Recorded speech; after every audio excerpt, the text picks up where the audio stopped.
All right, today we are with Steve Dawson, the owner of Fat Butcher Shop in Lawrenceville. Thank you for coming, Steve. Yeah, you're welcome. How you guys doing? Doing well, man. Thanks for coming on. Yeah. Doing amazing. Glad to make the short drive down here. It's the first time I've been down in the Mon Valley for a while. Oh, welcome back. Yeah. It's an interesting place. Yeah, it doesn't look that much different than the AK Valley, to be honest. Okay. That's where I grew up. But, yeah, things haven't changed too much down here either. Yeah, not too much. We're hoping some more positive change continues to come in here. Yeah, it's awesome, yeah. Yeah, so I was looking at your pages, your Instagram for Fat Butcher Shop, Yeah. and I saw that you guys are trying to bring back the local butcher shop back to Pittsburgh. So what exactly does that mean? Yeah, so local butcher shop is kind of like, we're focusing on like neighborhood butcher shop, right? Old school. We do everything by hand. We don't have we don't even have like a bandsaw. That's not really like on, the only thing to like make it old school, but like, local butcher shop, meaning like we're sourcing from local farms. So everything we get, we source local beef, pork, lamb, chicken. We break everything down in-house. And what we're able to do is kind of like custom cut a lot of things for our customers that they can't find now at grocery stores because most grocery stores are buying in just like ribeyes, New York strips. They're just buying in primals, right? So those are like just the smaller cuts, the things that give them the biggest margins. Yeah, what we do is we break down the whole beef, for example, beef. And there's a ton of different steaks. There's a ton of different cuts on every cow that kind of go overlooked in a lot of households. What's the best kind of cut of steak that isn't like normal or regular out there? So like it's very subjective. Like we just did like an Instagram. We're starting to do like some question and answer stuff on our Instagram. Okay. And I had a friend of mine do like a little video, and they asked like 10 different questions, and we're going to cut that up into like 10 different quick shorts or whatever the hell it is. And the first one was, what's your favorite steak and why? And only 2 people said ribeye. I mean, it's hard to compete with a ribeye. But my answer was a tri-tip. I don't know if you guys have ever had tri-tip steak. No. I have. Yeah, it's really big out west, like Santa Ana tri-tip. It's like all these biker bars up and down the 101 do like steak sandwiches, and all the steakhouses have a tri-tip on the menu. And for some reason, it just got popularized out there. So a lot of our customers that come in asking for tri-tip, they're like, yeah, I just moved here from like LA or wherever, and like we can't find it out here. But tri-tip's like my favorite underrated sort of cut that most people don't know about. But it's kind of big. It's not like a one-person steak. It's like for a group. It's probably like 2 or 3 pounds. Okay. But you cook it like a steak, They add a little bit of like, they call it like Santa Ana seasoning. So it has maybe a little paprika, garlic, and then their barbecue sauces out there. Like, everyone has their own unique one, but really like light sauces, kind of sweet. But I like to like smoke it a little bit. They always do it over red oak, so like direct heat, and then like move it over to the other side of the grill and just kind of let it roll until it's like medium rare. The other answers were a toro steak. A toro steak is from the navel, it's from the belly. It's really fatty, like a tuna belly toro. Vegas strip is another one. It's from the shoulder. It's really small, thin, lean, tender. And then like the chuck eye, I think, was another one. I don't know. There's a bunch of like steaks that are customers that have been coming since we opened, and that have like we've kind of gained their trust, and they're like, what should I try? Try it out, yeah. I didn't even hear, like, I've never heard of like the toro steak or what was it, the other strip The steak? Vegas strip. Yeah, I mean, I've heard like New York strip, but not the Vegas strip. Yeah, they're like, it's from like the shoulder blade, similar to a flat iron. It's like really thin and flat, but it's a little bit leaner. And then like there's like the Terry's Major. That's part of the rotator cuff, I guess, of the cow, but I don't think they do much.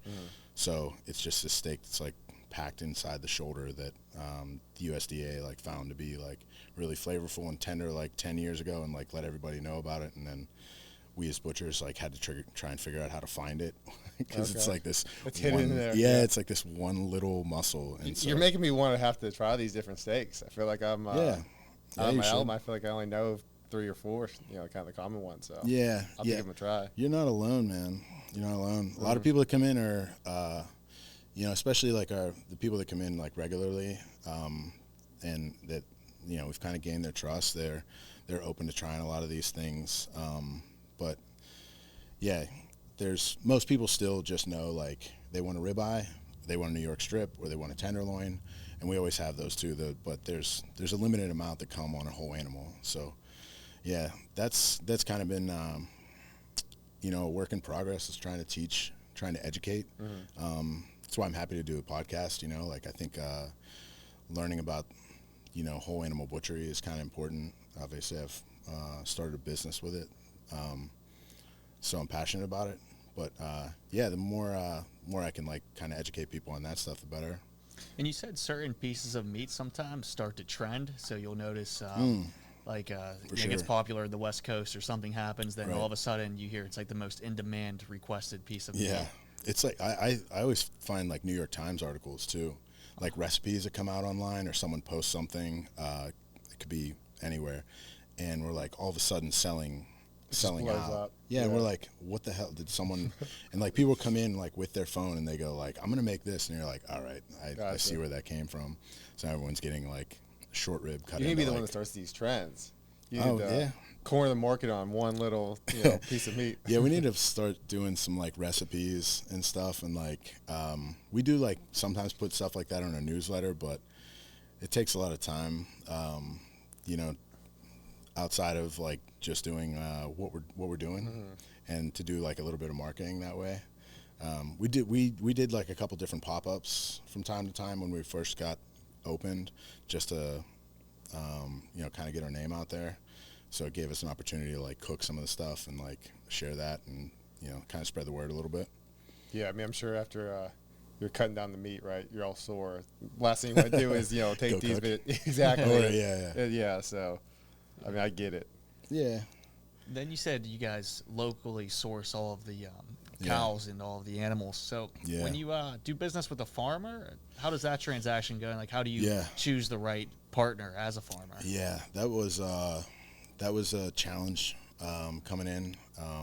So I moved back here in 2020 from Madison, Wisconsin. My wife and I had moved around quite a bit, and I know. So like, just for example, pigs. If you look at like a scattergraph of pig farms in the United States, they're really concentrated, like in Iowa, Missouri, that like Midwest, and it's some of the best like pork in the world. It's subjective, but it starts to thin out once you get out into Ohio in this direction, and then out west when you get to like Denver or whatever. I don't know why, but that made me like a little bit nervous. So I knew trying to reach out to farmers was a priority when I first came back, and I really wasn't sure how it was going to work. In Wisconsin, I know like our butcher shop had purchased through there was a farm, but then you have to also have a relationship with a slaughterhouse or a processor. I also spoke with the owner of Primal Supply out in Philadelphia. They were like a whole animal butcher shop in another city similar. We did a little bit more market research out in Cleveland, Ohio. Saucy Sant was one butcher shop in Ohio City Provisions, and just talked to them months before we got open. But as soon as I got back to Pittsburgh, I was checking farmers markets and reaching out to people and trying to network. And I was really pleasantly surprised. The first farmer that kind of got back in touch with us was Jake and Desiree from Fallen Aspen. They're up in Grove City, and they immediately were like so welcoming, friendly, put us in touch with their network, and introduced us to other beef farmers, chicken farmers, other pork farmers even. And so the process is basically there are USDA processors. That's where animals get killed and then cleaned and stamped by the state, and then they're able to be sold. We have like a retailer's license, so they can sell to us, and then we can resell it. Okay. So it goes farmer, then processor, then down to you. Yeah.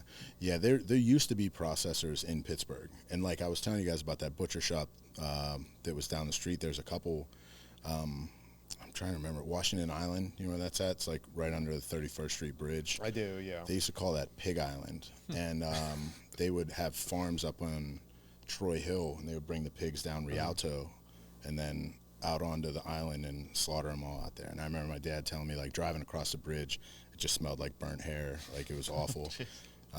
There's guys that I met in Pittsburgh that used to go to the old butcher shops, and they used to kill them. People would bring their cows and stuff down Butler Street and then, like, into the, I think it was, like, Union Provisions and Furlan's. Like, these guys are saying they're, like, killing lamb and stuff, like, right in the shop. In the butcher shop. Yeah. So, like, the regulations have changed since, like, I think EPA in, like, the 70s. Sure. So you can't have any processing in the city. The red tape to get into processing is pretty tough. And then, so because it has to be in a rural location, it's a little bit harder to find, you know, staffing and stuff like that, too. So a lot of the processors around here are, like, really in high demand.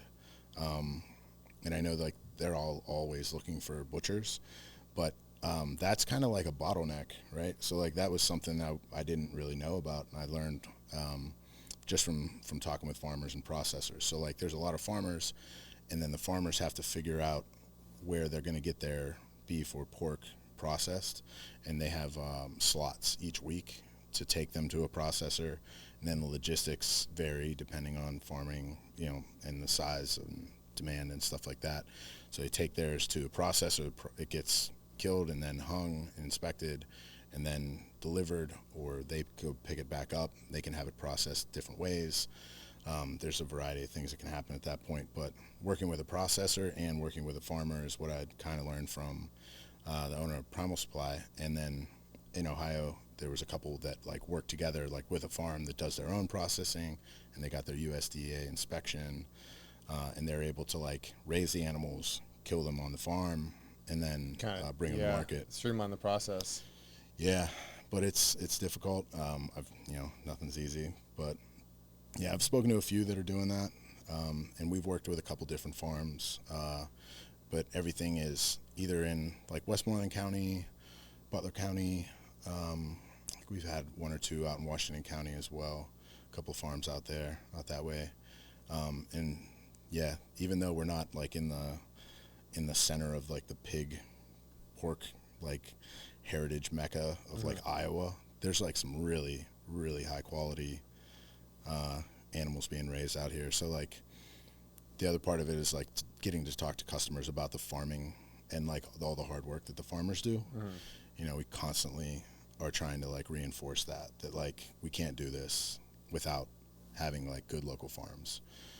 So, like, I still encourage people to go to, like, the farmers markets and buy stuff from them directly if they sell at farmers markets. Some support for sure. Yeah, but the problem that they have is they have to get it processed and butchered at a processor, and then they have to get it, like, all frozen, and so then it goes to the market, and they have to keep it frozen at the farmers market. It's a tough. So the farmers give it to the processors, and they still own it. Like, they get it back afterwards? Yeah, they get it back. I've had a couple of farmers tell me that they've gotten some mistakes where, like, they've gotten a different pig back and stuff, and it's mainly just because of the demand that are on the processors right now. They're just overworked and understaffed, I think, a little bit. But, you know, for them, that's good. Demand is high, right? Yeah, for sure. Have you noticed between the different farms, like, a vast difference in quality with the meats? Yeah, quality, and I mean, it's mainly because of breeds, but even within one farm, I think, so we've become so accustomed to, like, going to a restaurant and you get something and it's consistent, and just, like, every chef I know wants to be able to replicate, you know, a dish over and over, right? And farms try and do that as well. Like, they artificially inseminate, they buy the same breed, they have the same sow for a while, and then do a lot of stuff. And still, like, these animals, when they're raised on pasture, they eat differently than the others. You know, some grow faster than others, and so there's a variety even from within the same farm, and seasonally too. Like, in the springtime, you know, the pigs maybe had to be inside more and eating feed, and then all of a sudden they let them out in the spring, and they're just, like, tearing up everything and, eating everything that's growing. And so they fatten up really quickly, and yeah, it shows sometimes. Yeah, I guess that makes sense, right? Like, it's not as easy to keep it consistent when it's a living thing. Yeah, unless you're doing what, the big companies are doing, and they're like sterilizing everything. And I'm talking about like Smithfield or Hatfield, like they have like warehouses full of pigs that don't ever see sunlight, and that you have to wear like a hazmat suit to go in there, and if they touch a blade of grass or something, they have to euthanize them immediately. I try and not talk too much about like the negative aspects. I was gonna say that, it seems kind of nuts. Industrialization of the food industry, but that's definitely what got me involved and got me thinking about it and got me eating differently. And I'm happy to be able to like introduce our customers to our farmers who are happy to tell us about how their animals are raised. It makes a difference for sure. Yeah, it's amazing that you guys really focus on the quality with your choices of meat that you offer to your audience. So, when looking at a piece of meat, is it like very obvious when it's a badly raised animal versus one that's raised properly? And like, how can you tell the difference when just looking at the piece of beef? I don't know that you could really tell, to be honest. Like, the quality doesn't really show through in beef as much, I don't think. But I think pork really does. All right, so there are some telltale signs, right? So with beef, one of the things we look for is the color of the fat, and the fat having like more yellow in it will indicate that it's eating more grass, and so it's getting like the grass has like beta carotenes in it, and that shows in the color of the fat. I guess this even happens with like bears. Like if you're going like bear hunting and you kill a bear that's been eating blueberries, their fat can be like blue and like will be much sweeter, as opposed to if they're eating fish, then they're gonna taste pretty gross.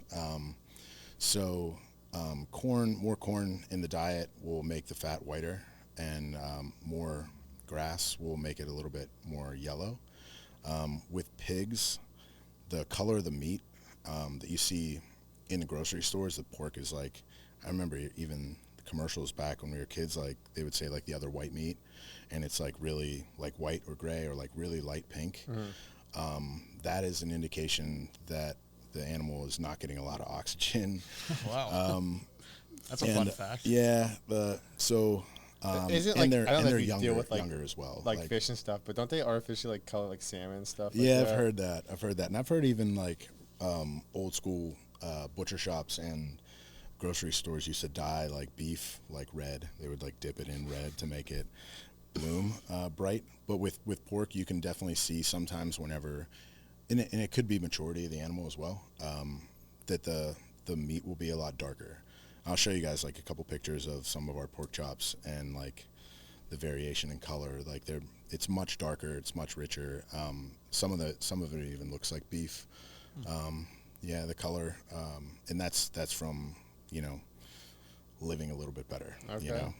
All right, now those are some good indicators. I'm definitely looking at the color of the meat now in the future. I was say I don't think I ever had seen a good piece of pork though, because I feel like I always see, like you said, that kind of like grayish pink, like being the bottom feeder stuff. I know, right? Yeah, this factory farms. I've heard some horror stories, but I think it's also, it could be a breed as well. Most domestic pork is that's sold in grocery stores is Duroc. And that is a heritage breed, but it's been, I think, a little overbred. And there are some like heritage strains, or I guess it would be like bloodlines that are being like redeveloped now. But most of the pork is that we get some are Duroc, heritage bred, and there's red wattles, there's old spot, there's Berkshire. Berkshire tend to be like really fatty. Mangalitsa are like really fatty. These are like big furry pigs that you see. They make a lot of really good charcuterie because of the fat. It dries and cures really nicely. So like I think the other indicator is like what the end product can be. Whenever you're not like, you're kind of oversimplifying it, and then you taste it and see what it what the quality is. You really notice it like in the fat, and then whenever you cure something, taste the most. Yeah, for sure. Yeah, it's very different, in my opinion.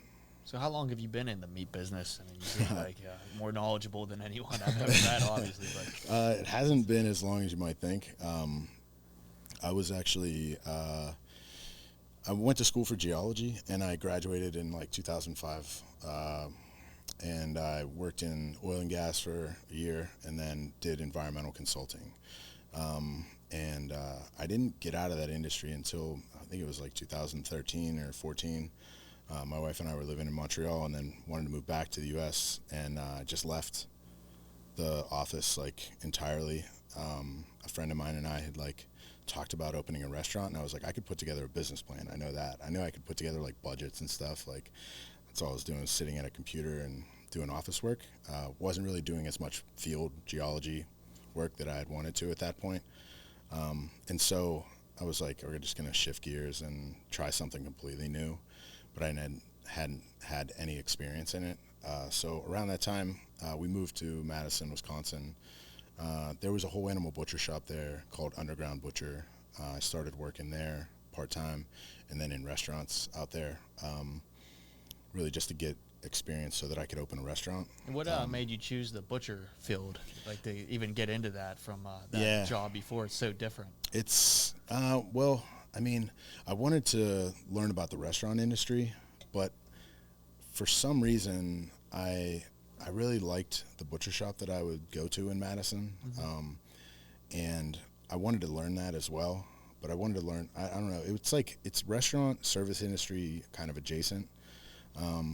And then the longer, it was just part-time there, and I was part-time at a restaurant and just kind of learning from the ground up. But the longer I worked at like both places and then eventually full-time at the butcher shop, I realized that like you get, I like a lot of the interactions that you get with customers.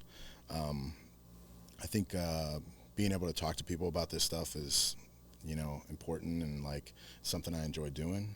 I didn't get a lot of that in the restaurant. We did, our restaurant was like very farm focused and like focused on supporting local farms. Every single thing on the menu, like our staff could name which farm it came from. Oh, really? And that's a credit to Tori Miller, but also like everybody in Madison, like Wisconsin, supporting that. And it is like a huge farmers market, really focused on local. And so the butcher shop did that as well. We got everything from local farms. But I liked the interactions that I was able to get at the shop. It was like kind of a nice balance of still working in food and like we do a lot of cooking, and you can scratch like a number of itches there, whereas like if you're in a restaurant, also a friend of mine who was a chef for a long time was like, you're 31 or 32 at the time, and he was like, by the time you've gained enough experience to like actually run a restaurant as a chef, there's going to be 24-year-olds running circles around you. I took his advice, and I was like, I'm not really sure where it's going to go from here. So I worked in the bar there too. And then once I was able to get into the butcher shop, I was like, this is actually like way better in terms of like a balance for me. Where you're still cooking, you're still focused on food, and you're still like, you can still be passionate about like the product that you're putting out, but you're not, trying to run a restaurant. So. Yeah, I mean, I don't know. I feel like restaurants are kind of like, it might be different there, but they're trying to like push you in and out fast. Like they're trying to like make as much profit as possible. Where like I feel like a butcher shop, there is that kind of community where like you said, you probably see like the same people every day or every week. Yeah. Kind of build that relationship. So I feel like it's a good bit different, but you still have that kind of cooking food. Connection that you kind of wanted. Yeah. Yeah, I saw your burgers. They looked really good on your page. Got to stop in to grab one. Yeah, the sandwiches are great, and the sandwiches were kind of something that we did at Underground in Wisconsin, and at Fat Butcher we're like, so we focus on whole animal and we focus on local, and so you got to think if the cow's like 1,000 pounds. how much of that is like sellable product, how much of that are steaks that people know about, want, and then seasonally it changes. Like in the summertime, people aren't doing as many roasts. In the wintertime, people aren't doing as much grilling. So having the kitchen and having the ability to like make bone broth, make bacon, make sandwiches, we make bread as well, and just utilize everything is like really important. So yeah, having the sandwich menu is like a really nice complement to a whole animal butcher shop, because if people don't want certain cuts, like we know how to cook them and love cooking them, and you know. Yeah, like you said, use everything you got, right? Instead of wasting anything. Yeah. That's smart. Yeah. So do you get a lot of people that come in to buy food and also just like the other pieces of meat too, or like what's the mix with business? Yeah, we'll get a lunch rush like every day, and then especially like early on, a little bit less so now, but a lot of people would come in and look at the butcher case and then be like, oh, you guys make sandwiches as well. We didn't do like a ton of advertising at the beginning. We still don't really. It's but yeah, it's definitely like a compliment to what we're doing in the butcher shop. Like we have like a whole butcher case where we have like beef and pork and all these different cuts and all these different sausages that we make. And then the food menu kind of rotates every week. We make ciabatta bread and we make focaccia bread, and we make a ton of stuff like ready to go, take home stuff like pork and beans or, you know, soups. We render a lot of fat, sell a lot of beef tallow. People use that to cook pork lard, a lot of bone broth. So yeah, we kind of do everything we can with the animal. Nice. So we talked a little bit about how you started in entrepreneurship.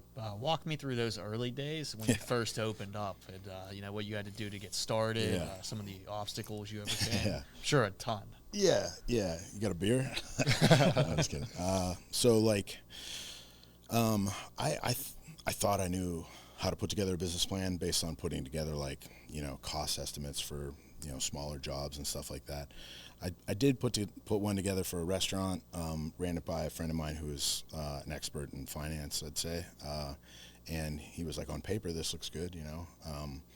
But once I went and started working in the industry for a while, I had it in like my back pocket, and then kind of converted it into how it would work as a butcher shop.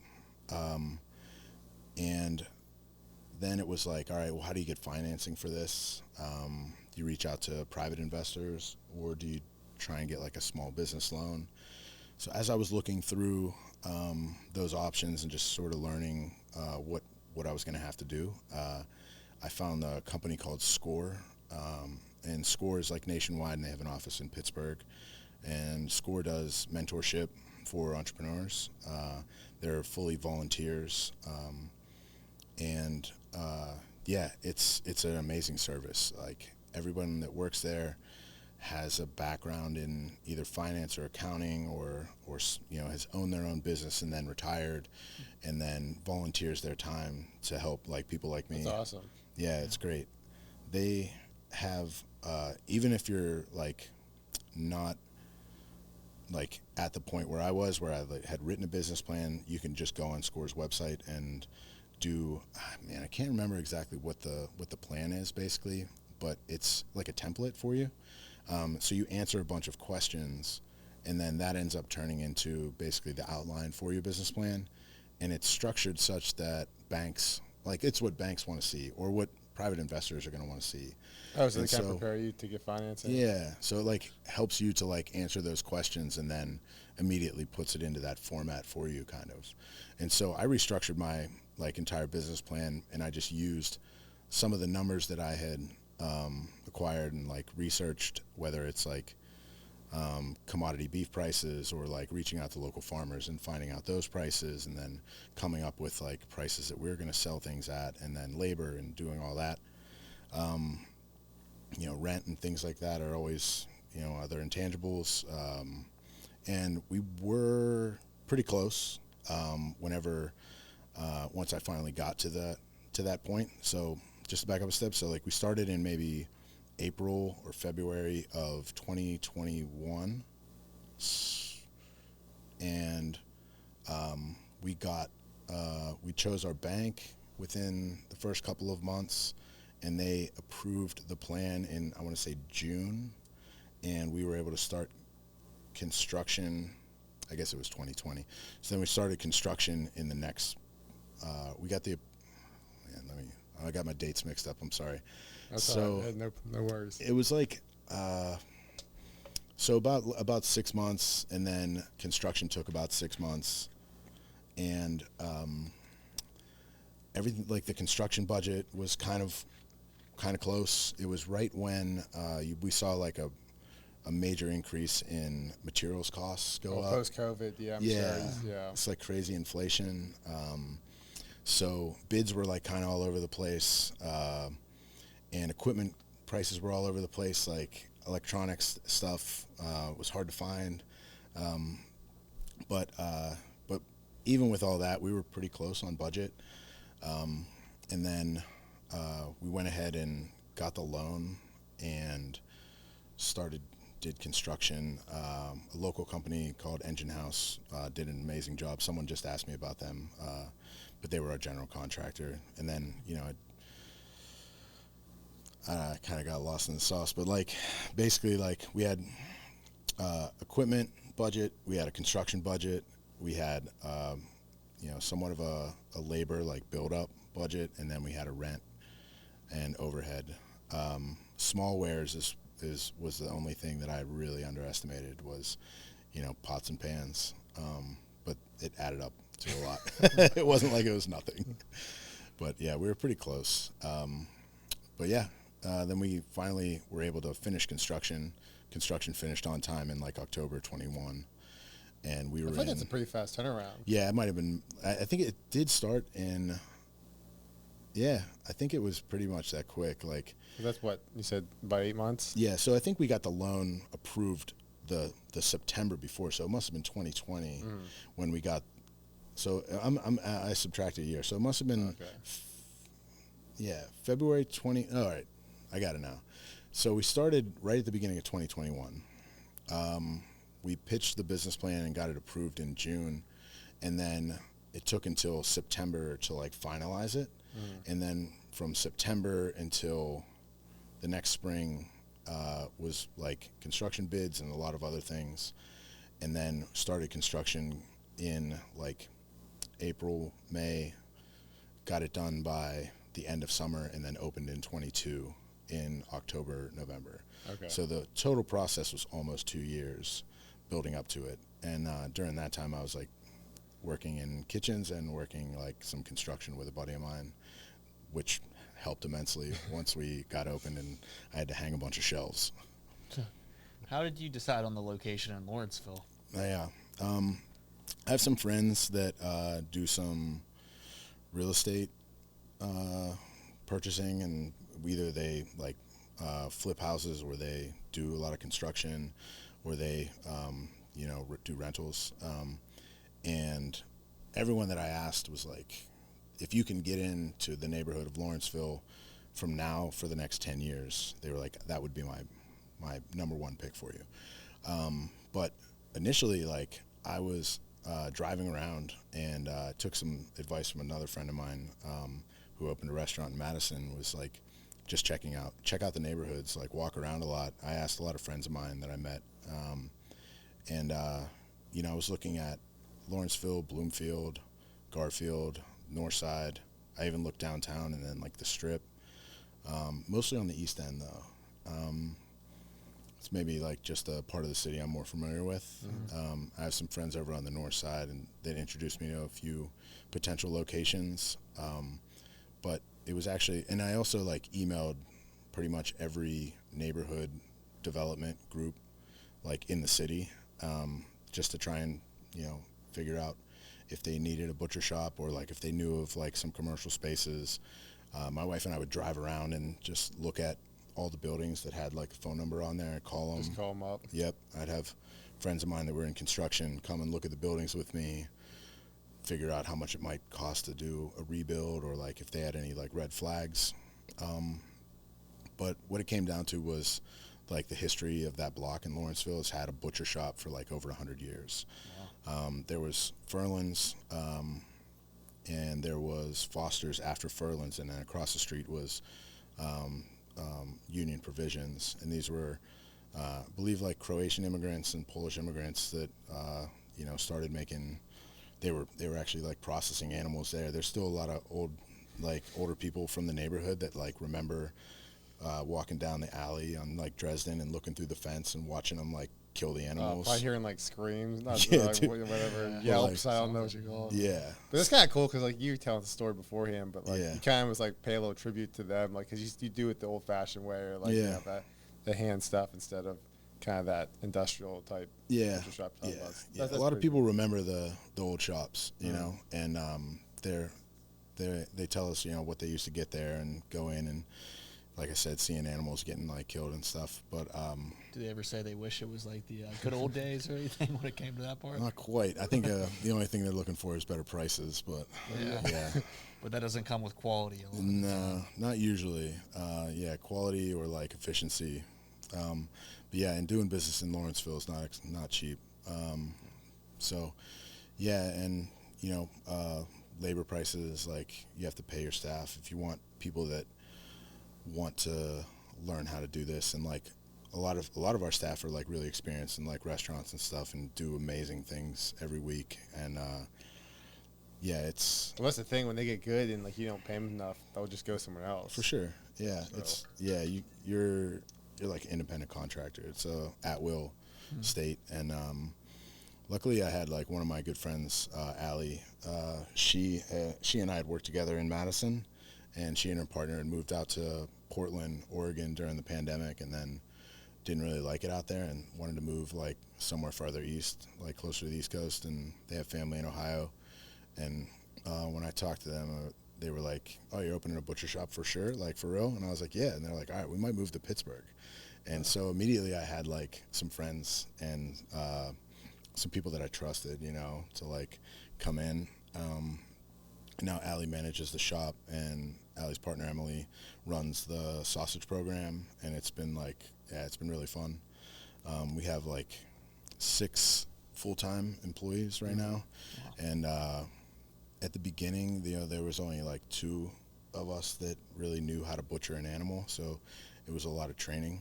I'm sure. The first couple of months, but now everybody's like.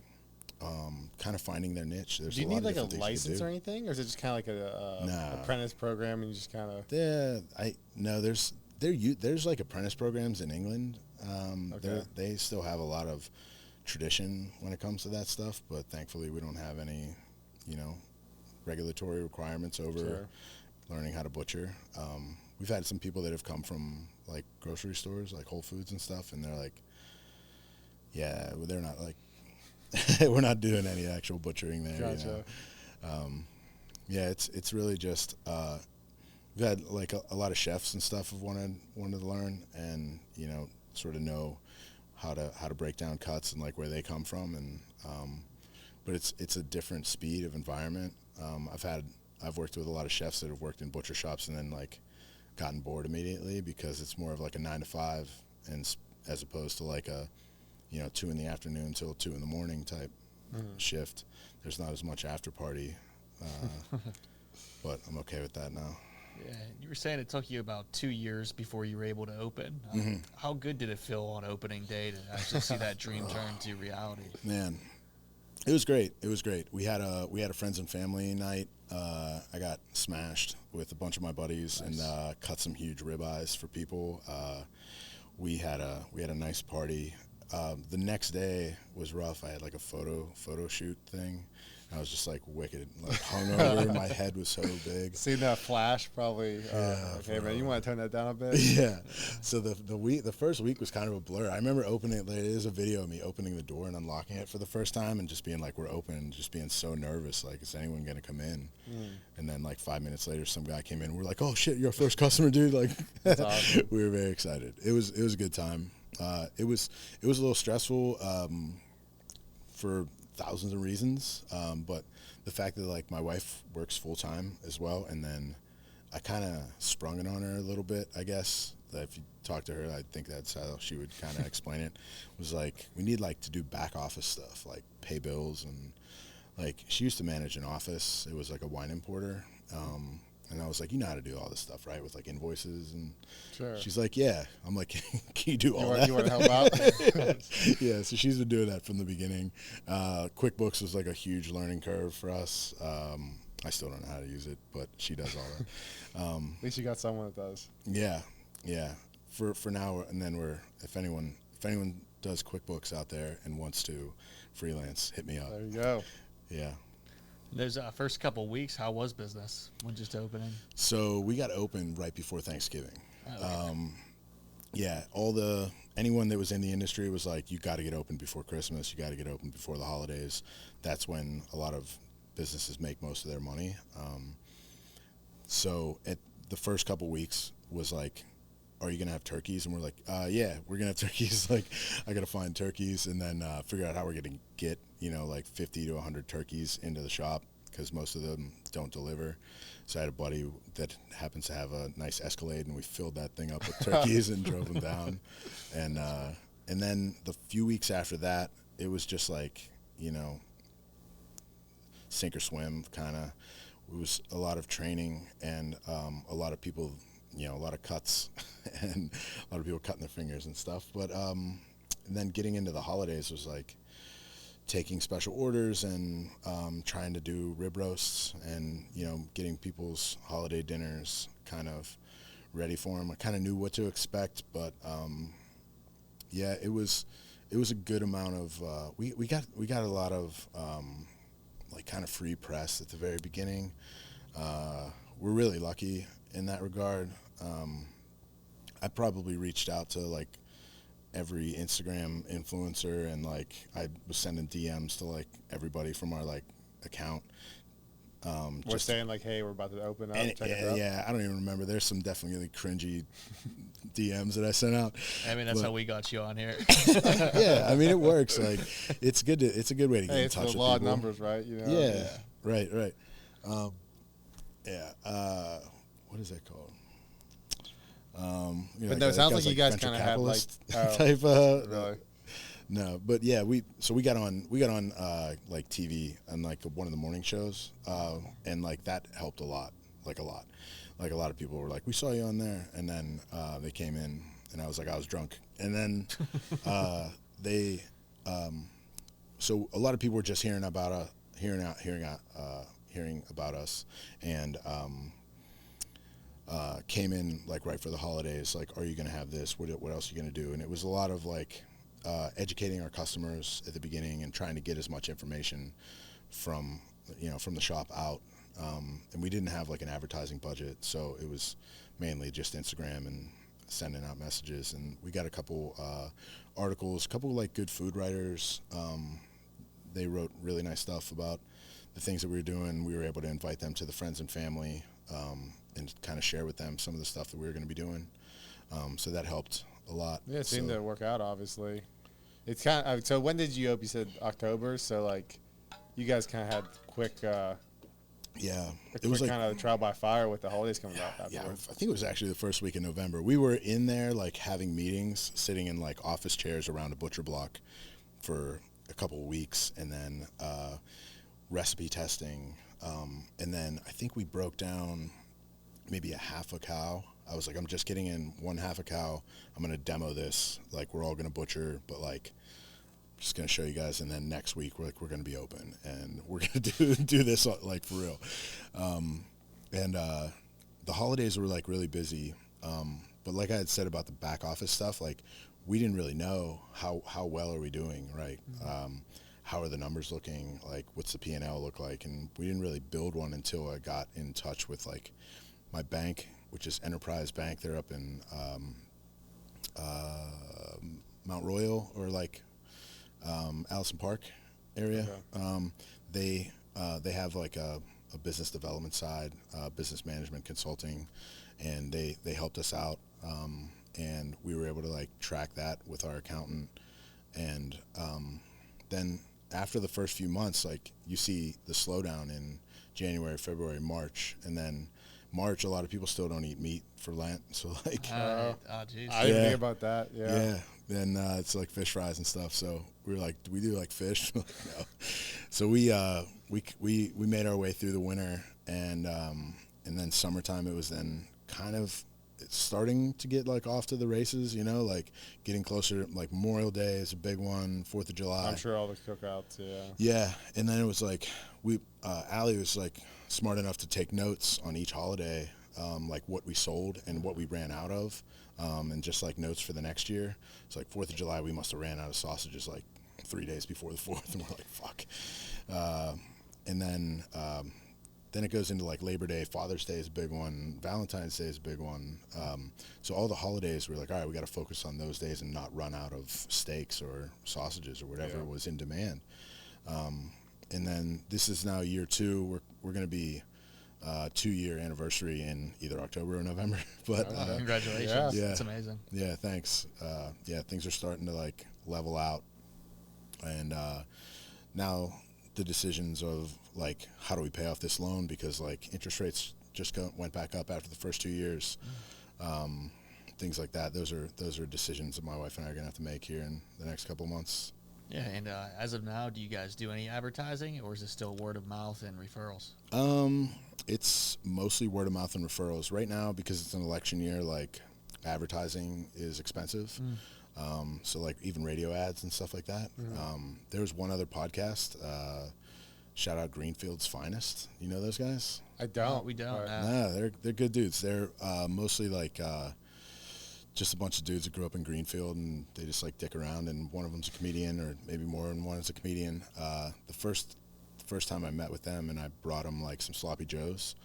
They I'm not going to repeat their joke, but you can listen to it. But they I'll have to check it out. Yeah, they're funny, and we advertised on there, and it was a small investment, and we advertised on NPR like once or twice, but that was like really expensive, and I did get some feedback, but mostly it's just been Instagram, word of mouth. That's amazing. And we're still getting a lot of people like coming in from out of town that are, hearing about us from word of mouth. We get people like driving in from Sewickley and, South Hills and stuff on the weekends, every weekend. You must be doing something right then. Yeah. It tells you the product speaks for itself. Exactly. Yeah. There's like a friend of a friend. I'm always hearing like good stories. It's really nice to hear. Like they were going golfing, and they're like, what are you guys going to grill out or something after? And they're like, oh, we have to go to Fat Butcher and get steaks. Like they're the best, or something like that. And the person was like tangentially related to me, and like heard that, and then told someone to tell me, and they were like, I'm like, that's great, So I'm sure that's good to hear, right? Yeah, it's great, man. Makes it feel good. Yeah, we do. One of the other things that like people will come in for is like the dry aged steaks. I don't know if you guys have messed with those ever. I've never had one. I've had one before. Yeah, they're pretty good. Yeah, it's pretty unique. Like certain times of the year are going to be better to be able to like get your hands on something that's like a little bit older, and like just for your sake, like starting in like August, September, November, like grilling season is kind of coming to an end, but it takes 45 days of dry aging to get a 45-day dry aged ribeye, So right now people are reserving some of them, and then we'll specifically set a few aside and just age them as long as we can. And so they're ready for the holidays, and we're already starting to do that. But then like once the holidays pass and you have that like downtime, in January, February, March, we'll start like loading up for like the spring and just dry age stuff for like we had some New York strips that were like 90 days, and it's crazy. Is there like a limit on how long you could dry age something? I mean, you don't make money on dry aging, honestly. Like the price goes up pretty significantly because of how much weight loss there is and how much you have to trim off of it. Yeah. But it's really I don't know what the limit would be. I've had up to like 120. I guess what does that do to the steak? Yeah, so you lose all the moisture. You lose a lot of moisture. I can't remember what the percentage is. It's like maybe like 1 or 2% like a week or something by weight. And so at some point it's just going to become like a brick or like you know, shriveled up piece of meat, yeah, it's gonna be terrible. But that sweet spot starts to happen like 35 days. So the flavors get concentrated because you're removing moisture, just like if you were to reduce a stock. Okay, like it that becomes makes sense. more dense, right? The other thing that happens is you get, it starts with like a pellicle and then, which is like a sticky outer layer that mold actually grows on. And it's penicillin, very similar to like what is used to make Roquefort or like blue cheese. Okay. And that will like discolor the outside. It oxidizes and then it will eventually turn like this like purple black color. And that gets trimmed off, but it's not necessarily bad. So we'll trim some of that and grind it into like dry aged ground beef, which is really popular at the shop. Usually we'll dry age like a whole round, and then, which is like the back leg, it's maybe like 40 pounds, and like some short ribs. And after 28 days, we'll make dry aged ground beef with that just to keep it consistent. Okay. But the dry age face is on the outside, and you kind of like trim that off. And underneath it, depending on how long it's aged, it starts to have the consistency of like a charcuterie, like a dry cured ham or something. Sure. That's at like 90 days, right? But like 45 days, it just looks like a regular steak. It just cooks a little bit faster. The flavor is more intense, and you get some of that umami in the fat, you know, because it's more exposed. So there's like some cheesy notes in there. Like some people say like Cheez-Its or like, what are the Chester Cheetos? Okay. Yeah, you get some like Cheetos, like, and it smells different whenever you fry it. You get that like, I don't know, some type of umami, mushroom, cheese notes. How do you dry age a steak? Like, what's the process that you guys do for that? Isn't it butter or something like that? You can. Okay. We've done that too. We've done tallow dipped. Okay. I don't like that as much. I know a lot of people do in England. They do like tallow and beeswax, and they'll mix it and then dip like duck breasts in it and dry age it that way. We just keep it like in a low humidity refrigerator under a fan, so there's constant air circulation, and it just dries the outside, and it just works like that. It's really that simple. People buy like really expensive dry agers, which would be nice because you know the humidity and you can set it. Yeah, you can adjust it. You can just use like a regular refrigerator. I know people that have done it in their house, but you don't want to open the door a lot to let humidity in. So it's a little bit less stable in the summertime than it is in the winter. Yeah, but it's low humidity, high airflow, and that's pretty much it. I wondered about like introducing that bacteria in there, but I think it really just, it's kind of like grapes. Like grapes naturally have the bacteria that's going to ferment and turn it into wine. You know, like I think at the processor, whatever the biome is in the air there gets stuck on the meat, because the meat gets dry aged there for at least 14 days, sometimes 21 days. I've heard that some of the bacteria, like it actually comes from like the stomach of the beef. Yeah, but it sticks on there and then kind of like creates a rind on the outside. It just does its thing. Yeah. Just does its thing, and then it's just dehydrating. Yeah, it seems like a simpler process than I thought. Yeah. But I guess like you said, like the time, right? It's just kind of it's time. And real estate to take. That's up. true too. Yeah.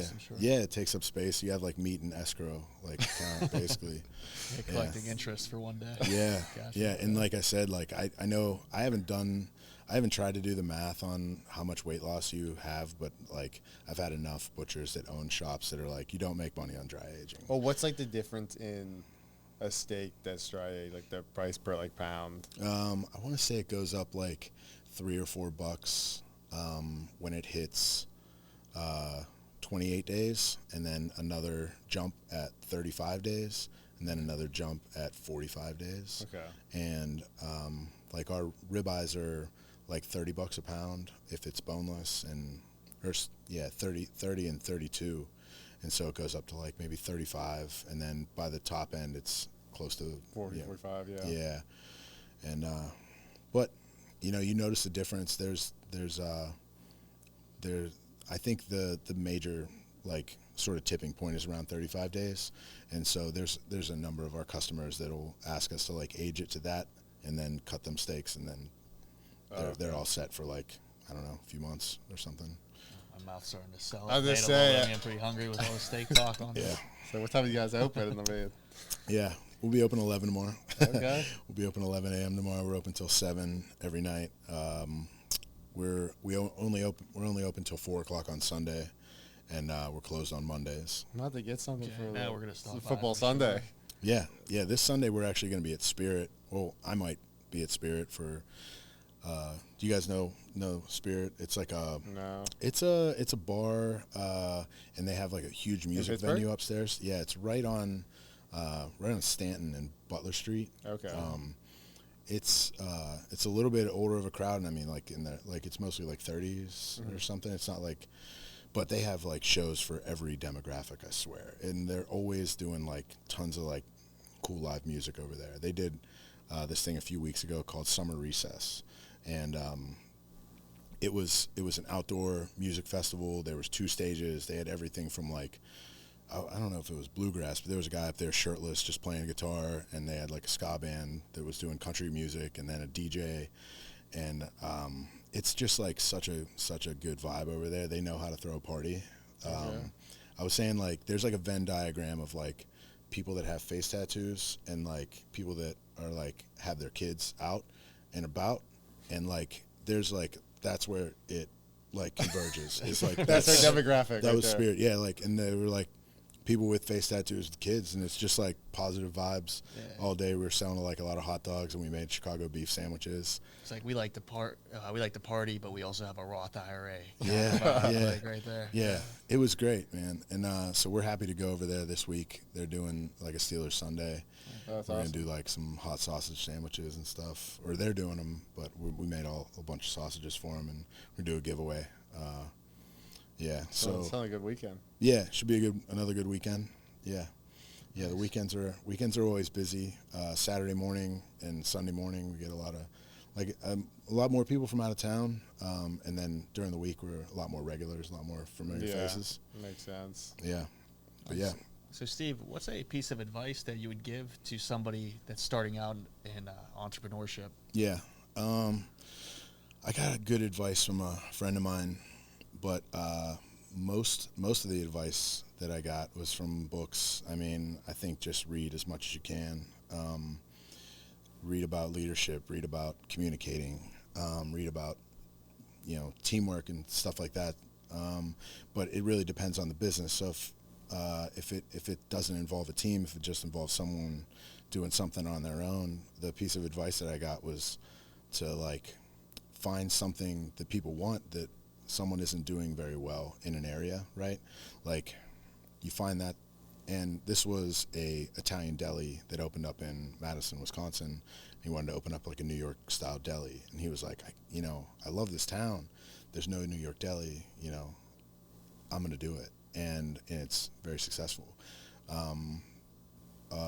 Locally sourced butcher shop, focused on whole animal, was something that I wanted to do, and I was hoping that I could do it back home, and so that's why we moved back to Pittsburgh. But it's that sort of same philosophy that my friend Tommy told me, which is like, find something that you could do better, maybe, or that someone isn't doing, and there's a demand for it.